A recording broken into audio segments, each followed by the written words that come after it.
Representative Cammack. Thank you to the gentleman from Georgia, my friend Mr. Clyde, for hosting this special order on an important topic.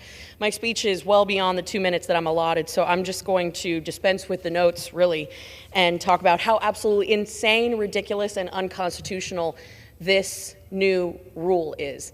Not only has it been completely blown out of proportion what the brace is, a brace that was originally designed for disabled veterans, increases stability, and since 2015 had been ruled as an accessory by the ATF, which under their own regulations, under their own guidance, they said that they didn't have jurisdiction over accessories. So I thought that was very interesting that now we have an unelected swamp creature, a bureaucrat, who thinks that they can now make felons, law-abiding citizens, felons, by now instituting this 120-day rule.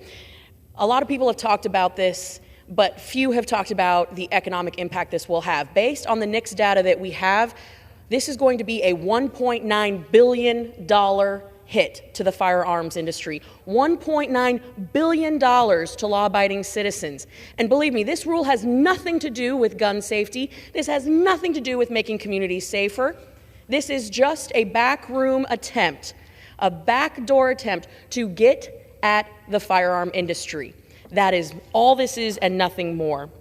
This is why, Mr. Speaker, we have to pass the Short Act. This is why we have to pass the REINS Act, because the REINS Act would prohibit any regulation that has $100 million more impact to an industry to come back to Congress for an up or down vote. And you can fire your Congress critter, but you cannot fire these unelected bureaucrats. So we need to pass the REINS Act. We need to absolutely stop this regulation in its tracks. And it's time to, once and for all, let those swamp creatures know that the Second Amendment shall not be infringed. With that, Mr. Speaker, I yield back.